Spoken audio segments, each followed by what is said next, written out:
The grand halls of the crystalline embassy sparkled with an ethereal glow as Lady Thea walked through them, her translucent form casting rainbow patterns on the polished floors.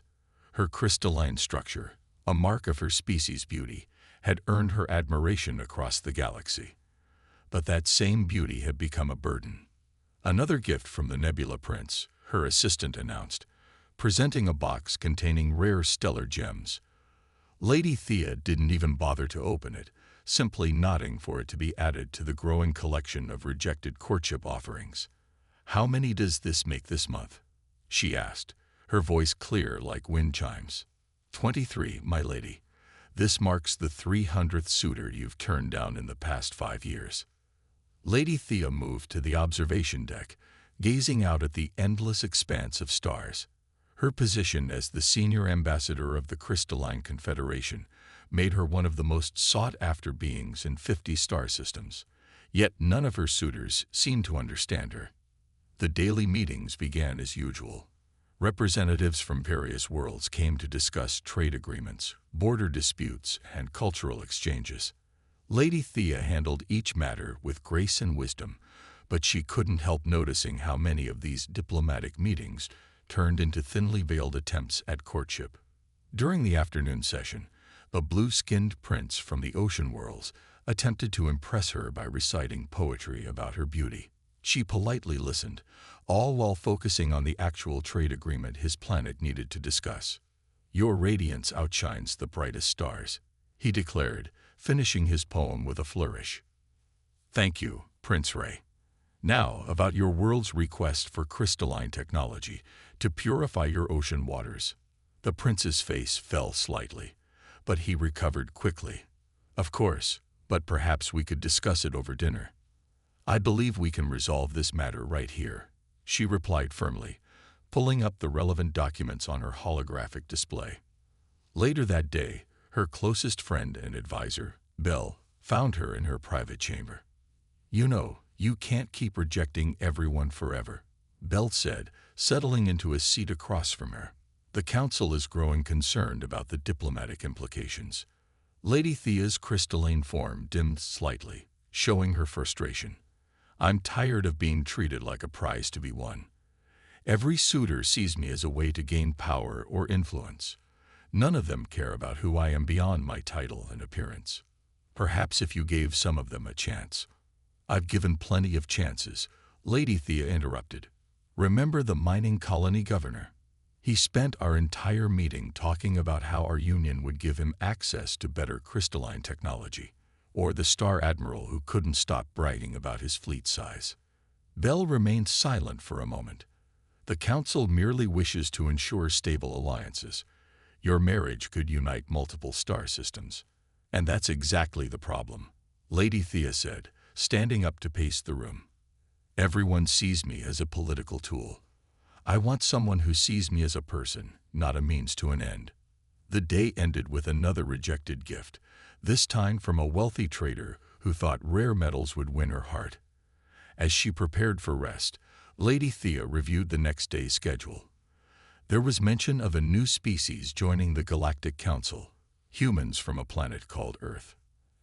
"At least tomorrow will bring something different," she thought, not knowing just how different things would become. As she entered her rest cycle, her crystalline form glowing softly in the darkness, Lady Thea wondered if she would ever find someone who would look past her surface and see the real her. Someone who would value her mind and spirit over her position and appearance. Little did she know, the answer would come from the most unexpected place, a small blue planet at the edge of the galaxy. James Miller tugged at his collar, feeling out of place among the exotic species filling the Galactic Council chambers. As Earth's first representative, he carried the weight of humanity's future on his shoulders. But right now he was more concerned with finding the bathroom in this massive space station. "Pardon me," he asked a passing robotic attendant, "but could you point me toward the nearest restroom? Or whatever you call it here." The robot beeped in confusion, and James remembered his universal translator wasn't properly calibrated yet. Great start to his first day. He wandered through the crystalline hallways, marveling at their beauty while trying not to look completely lost. That's when he heard raised voices coming from a nearby chamber. His diplomatic training told him to keep walking, but his human curiosity won out. Inside, he found a group of aliens arguing around a holographic display. In the center stood a beautiful crystalline being who seemed to be glowing with frustration. Without thinking, James stepped forward. "Sorry to interrupt, but that trade route you're arguing about, isn't that where the solar storms hit last week?" All eyes and various sensory organs turned to him. The crystalline being, Lady Thea, though he didn't know her name yet, looked at him with surprise. "And you are?" she asked. "James Miller, Earth's representative. Just got here, actually, and I'm a bit lost." He smiled sheepishly. "But I couldn't help noticing your problem. On Earth, we deal with similar issues during hurricane season, rerouting shipping lanes, setting up emergency protocols." The other aliens muttered among themselves, but Lady Thea raised her hand for silence. "Please, continue." James stepped up to the holographic display, pointing out potential alternative routes. He didn't notice the shocked looks when he stood close to Lady Thea, unaware that most species kept a respectful distance from her. "If you adjust the route here and here," he demonstrated, "you'll avoid the worst of the radiation while only adding 12 hours to the journey time." Lady Thea studied the new route. "This could work. It's so simple." "Sometimes the simple solution is the best one," James shrugged. "Now, if anyone could point me toward the bathroom or waste disposal facilities, I'd be really grateful." Several of the aliens gasped at his casual manner, but to everyone's surprise, Lady Thea laughed. The sound was like crystal wind chimes in a breeze. "I'll have someone show you the way," she said. "But first, tell me more about these hurricanes on Earth." Later that day, in her private chambers, Lady Thea's advisor Bell was beside himself. "Do you realize who that was? A human. Their species hasn't even mastered faster than light travel on their own yet." "I'm aware of what he is," Lady Thea replied calmly. "I'm more interested in who he is. Did you notice how he solved that trade dispute? No grand speeches, no political maneuvering, just practical problem solving. But he stood so close to you, and he didn't even try to compliment your radiance or offer any gifts." "Exactly." Lady Thea's crystal form brightened slightly. "He treated me like I was normal." Meanwhile, James was finally settling into his quarters, reviewing his notes for tomorrow's sessions. A message popped up on his terminal, inviting him to join a diplomatic working group, led by Lady Thea. Nice of them to include the new guy, he thought, accepting the invitation without realizing he'd just been added to a group that most species spent years trying to join. As he prepared for bed, James smiled thinking about his first day. Sure, he'd gotten lost, probably broken a dozen protocols he didn't know about, but at least he'd managed to help solve one problem. Maybe tomorrow, he'd finally figure out how to properly calibrate his translator. Neither James nor Lady Thea realized that this day marked the beginning of something that would change galactic society forever. Sometimes the biggest changes start with the smallest moments, like helping someone find a bathroom in a space station. Over the next few weeks, Lady Thea found herself paying more attention to the human delegate than she cared to admit. She watched from her private observation deck as James handled various diplomatic situations in his uniquely human way. Today, he was mediating a dispute between two species who couldn't even breathe the same air. Instead of the usual formal conference rooms, James had suggested they meet in the station's garden dome. He sat between their separate atmospheric chambers, using hand gestures and drawings to complement the translator's work. "Fascinating," Lady Thea murmured. "He makes it look so natural." A commotion at her chamber entrance drew her attention. Another suitor had arrived, this time bearing a cage of singing nebula birds, creatures so rare they were almost extinct. "My lady," the suitor began his practiced speech, "I bring you." An emergency alert cut him off. The station's gravity generators were malfunctioning, and several sections were experiencing dangerous fluctuations. Lady Thea rushed to the control center, her crystalline form glowing with urgency. She found James already there, floating slightly off the ground due to the weakened gravity. "The maintenance bots can't reach the core reactor," one of the technicians reported. "The passage is too unstable." "What about manual override?" James asked, studying the station schematics. "Too dangerous. The radiation levels would affect most species, yes," Lady Thea interrupted, "but my crystalline form is resistant to radiation. And my species evolved under constant background radiation," James added. "We're pretty hardy when it comes to that stuff." The technicians looked horrified at the idea of sending an ambassador and Earth's only representative on such a dangerous mission. But before anyone could object, James and Lady Thea were already heading for the maintenance shaft. As they worked their way through the unstable sections, James talked to keep their spirits up. "You know, this reminds me of the time I got stuck in an elevator during a blackout. Had to climb out through the top hatch." Lady Thea found herself genuinely curious. "What's an elevator?" "Primitive gravity manipulation technology," he grinned. "We'll call it a cultural exchange." They reached the core reactor, working together to stabilize it. James's practical understanding of mechanical systems complemented Lady Thea's knowledge of crystalline technology perfectly. News of their joint heroics spread quickly through the station.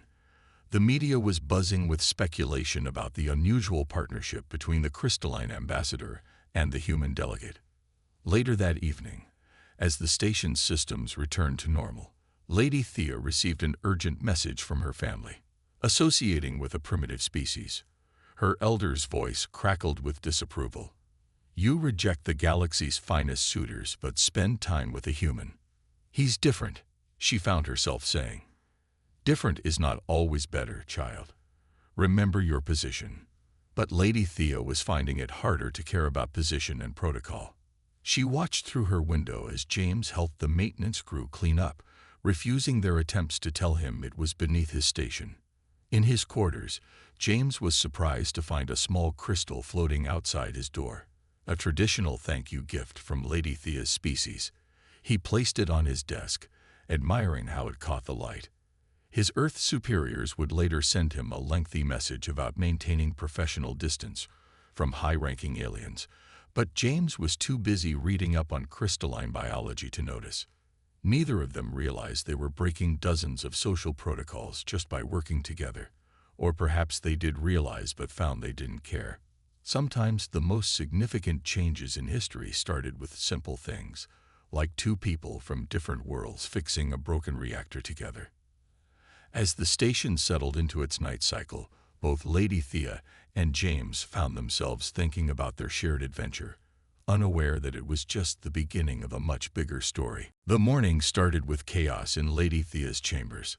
Her family had sent a delegation of advisors, all of them crystalline beings glowing with various shades of disapproval. "This human situation must be addressed," the lead advisor said, his form pulsing with stern red light. "We've received complaints from 12 noble families about your recent associations." Lady Thea continued reviewing her daily reports, her own crystal form maintaining a steady, calm blue. "And what exactly are they complaining about?" "That I'm working effectively with a diplomatic partner. You let him call you by your name without your title. He even touched your arm during the reactor crisis." Meanwhile, James was facing his own interrogation via quantum communication from Earth. "Miller, you've been seen having lunch with Lady Thea in the public dining area." His superior's hologram flickered with annoyance. "Do you have any idea how many protocols that breaks?" "We were discussing trade agreements," James replied, running a hand through his hair. "Should I have done that while standing 10 feet away and bowing every 3 minutes? This isn't a joke. The Crystalline Confederation controls half the galaxy's energy resources. One wrong move." An emergency alert interrupted both meetings. A rival diplomat, Lord Vertex from the Silicon Kingdoms, had publicly accused James of manipulating Lady Thea for Earth's gain. The accusation spread through the station like wildfire. Species who had been warming up to humans suddenly turned cold. James found himself surrounded by whispers and suspicious glances as he walked through the corridors.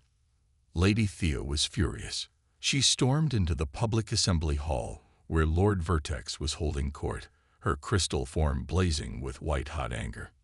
"You dare question my judgment?" Her voice rang out, stopping all conversation. Lord Vertex bowed smoothly. "My lady, I speak only out of concern. Humans are known to be deceptive. They still wage wars on their own planet, and you've never had a conflict in your system." James's voice came from the entrance. He walked in calmly, holding a datapad. "Because I have some interesting records about the Silicon Kingdom's recent history." The hall fell silent. Everyone knew James had been working in the historical archives, but no one knew exactly what he found. These records show that Lord Vertex's kingdom attempted to monopolize crystal technology trading 60 years ago. James continued. "They failed because Lady Thea's predecessor caught them. What's the diplomatic term for cheating?" Lord Vertex's silicon form grew dark with embarrassment. "Those records are classified." "Were classified," Lady Thea corrected. "They were declassified last week. James was helping me digitize our archives." The whole hall watched as Lord Vertex retreated, his reputation in tatters. But the damage was done. The cultural divide between humans and crystalline beings had been exposed for all to see. Later, in a quiet corner of the station's garden dome, Lady Thea and James finally had a chance to talk privately. "I'm sorry," James said. "I never meant to cause you trouble." Lady Thea's form softened to a gentle purple. "You haven't. But we need to understand what we're dealing with. My species values tradition, hierarchy, order. Your species. We break rules, ask uncomfortable questions, and eat with the wrong fork." She laughed, the sound making nearby crystals resonate. "Exactly. And perhaps that's exactly what we need." As they talked, neither noticed the small crowd gathering at a distance, watching in fascination as the most eligible crystalline ambassador in the galaxy chatted casually with a human. That evening, both received messages from their superiors. Earth wanted James to maintain a professional distance. The Crystalline Confederation wanted Lady Thea to remember her status. They both archived the messages without reading them. Sometimes, breaking protocol wasn't just about rebellion. It was about finding a better way forward, even if that meant facing disapproval from both their worlds. The Galactic Council chamber buzzed with tension as representatives from 50 star systems gathered for an emergency session. Earth's position in the Council was under attack. "Humans are too unpredictable, too dangerous," Lord Vertex declared, his silicon form gleaming under the chamber lights. "Look at their history. They nearly destroyed their own planet multiple times." Lady Thea sat in her crystalline seat, watching as species after species rose to speak against Earth's continued membership. Her advisors had made it clear supporting Earth would damage her standing in the Confederation. James stood alone at the defense podium, his calm expression masking his concern. Everything humanity had worked for hung in the balance. "The Council has evidence," another delegate announced, "that humans have been secretly developing weapons beyond their approved technology level." The chamber erupted in concerned murmurs. Lady Thea's crystal form dimmed slightly. She knew this accusation was false, but speaking up now would be political suicide. James cleared his throat. "Those aren't weapons," he said simply. "They're terraforming tools. We're trying to repair our planet's damage, not create weapons." "Prove it," Lord Vertex demanded. Without hesitation, James activated the chamber's holographic display. "These are our polar ice restoration projects. We're using technology similar to crystalline energy manipulation to rebuild our ice caps." Lady Thea straightened in her seat. She recognized the energy signatures. They were based on principles she had casually discussed with James during their many conversations.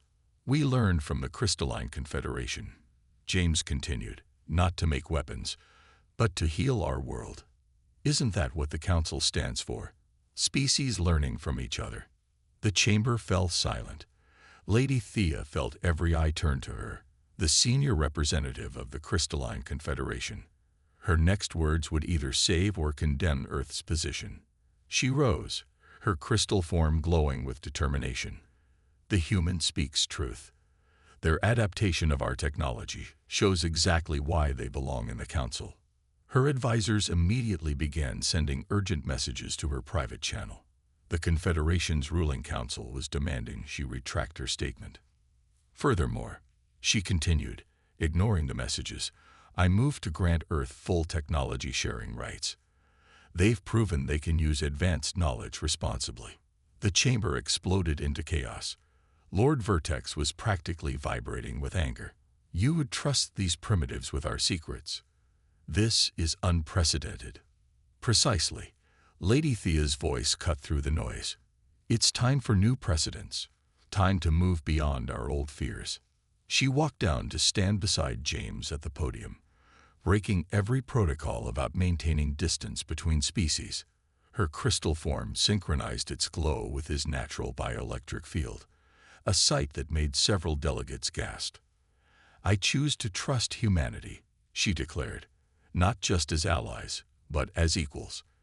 Anyone who objects can review the evidence of their achievements. Achievements made despite our restrictions and prejudices. James looked at her, understanding the magnitude of what she was risking. Lady Thea. Just Thea, she corrected softly. We're past titles now. The council chamber remained in stunned silence as the implications sank in. The most influential ambassador in the galaxy had just tied her fate to humanity's. Finally, the council elder spoke. We will recess to consider this matter. Lady Thea, your position on this has been noted. As the chamber emptied, Thea and James remained at the podium. You didn't have to do that, James said quietly. Yes, I did, she replied. Some choices define who we are. This was mine. Later, as news of the council session spread across the galaxy, both Earth and the Crystalline Confederation would face decisions about their future relationships. But for now, in that quiet moment after the storm, two beings from vastly different worlds stood together, proving that sometimes the most important diplomatic victories started with a simple choice to trust. The ancient halls of the Crystal Core, home to the oldest laws of the Crystalline Confederation, echoed with the voices of the High Council. James stood before them, his heart steady, despite the weight of the moment. To be considered worthy of a noble crystalline being, the chief elder announced, you must complete 3 trials. These laws date back 10,000 years. Thea, forced to watch from a special chamber, felt her crystal form pulse with worry. She knew these trials had been designed long ago to prevent lesser species from joining noble houses. Your first trial, the elder continued, is to survive 1 hour in the void chamber, where no atmosphere exists. The assembled council members murmured in satisfaction. No non-crystalline being had ever survived the absolute vacuum and cold. James smiled. I accept, but I'll need my spacesuit. Spacesuit. The elder looked confused. Humans invented those centuries ago, James explained. We've been walking in space since before we joined the council. The chamber erupted in shocked whispers as James calmly completed the first trial, even taking samples of space crystals that formed in the vacuum for later study. The second trial, the elder announced, looking slightly flustered, requires you to decode an ancient crystalline language that took our scholars centuries to understand. James sat down at the decoder terminal. Instead of trying to understand each symbol individually, he wrote a quick algorithm to identify patterns, something humans had been doing with their own ancient languages for generations. 3 hours later, he had decoded enough to read the basic messages. It's a recipe book, he announced. Your ancestors were quite fond of mineral soup. Thea couldn't help but laugh at the elder's expression, her crystal form brightening with pride. The final trial, the elder declared, his voice stern, requires you to find the eternal crystal in the maze of reflections. Many have gone mad trying to navigate its infinite mirrors. The maze was legendary, a vast chamber where crystal walls created endless reflections, making it impossible to find the true path. James entered the maze with just one small bag. The council watched through monitoring crystals as he walked straight into the heart of infinite reflections. "He'll be lost for days," one council member said confidently. Instead, James pulled out a handful of small metal devices from his bag. He placed them at intervals, creating a high-pitched sound network that mapped the real walls versus reflections. "Sonar mapping," he explained through the communication crystal. "Bats on Earth use it naturally. We just copied them." Within an hour, he reached the chamber's center and retrieved the eternal crystal.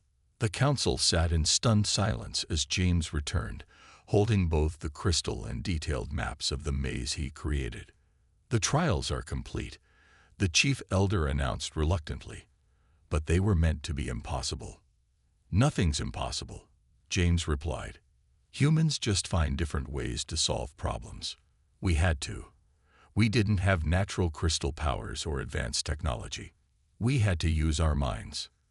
Thea broke protocol once again, entering the trial chamber to stand beside him. "That's exactly why he succeeded. Your trials tested traditional crystalline abilities, but humans don't think like we do.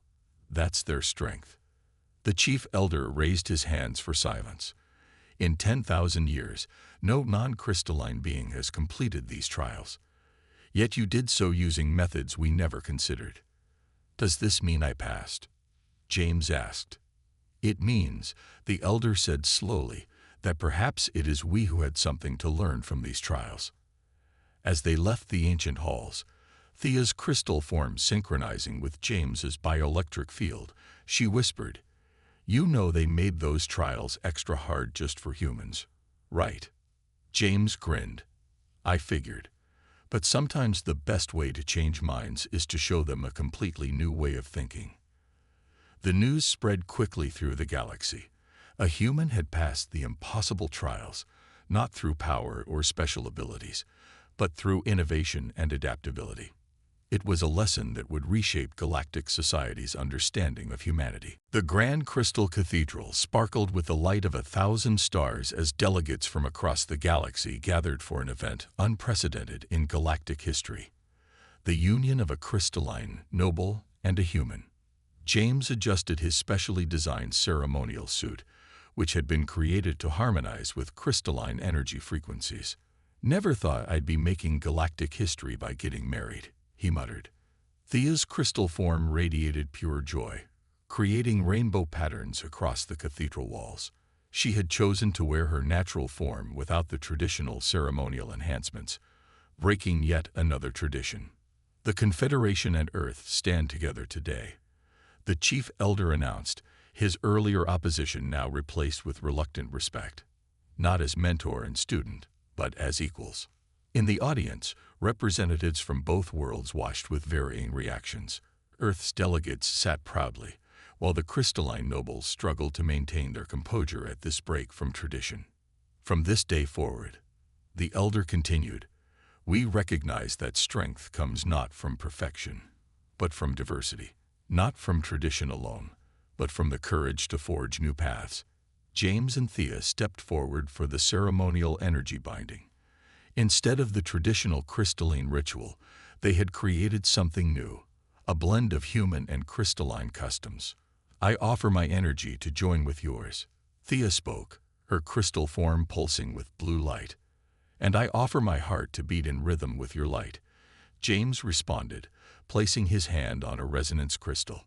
The cathedral filled with gasps as their energies merged, creating patterns never before seen in the galaxy.